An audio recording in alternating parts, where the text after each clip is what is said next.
क्या बात है सर, भाई बड़े डिस्टर्ब लग रहे हो, क्या मतलब?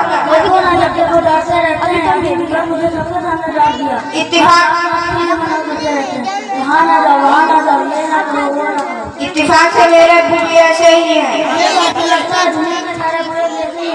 हाँ सही कह रहे हो, पता ना कहीं घूमने लेके जाते हैं, ना ही कोई मेरी फरमाइश पूरी करते हैं। सिर्फ संडे के संडे एक लोग मिलते हैं, वरना सुबह को जाते हैं और रात को सोने के बाद आते हैं।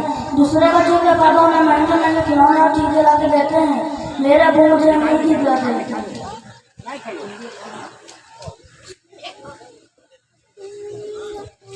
जी हाँ, आपने बिल्कुल सही कहा। दुनिया के सारे अब्बू एक जैसे ही होते हैं, वो खुद से ज्यादा अपने बच्चों का और फैमिली का ख्याल रखते हैं। क्या आपने कभी ये सोचा उनका दिल नहीं करता होगा वो भी स्कूल से बैठकर आराम करें? पता नहीं, शायद चाहता तो होगा।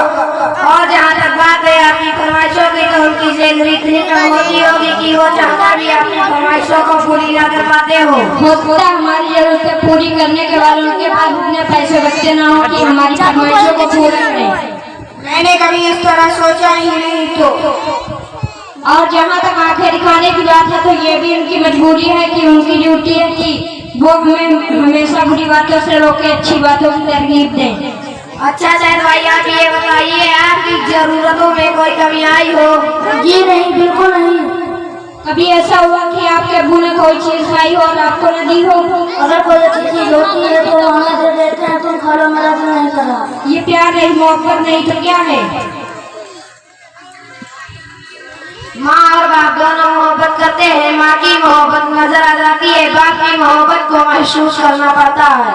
मैं कितना गलत सोच रहा था।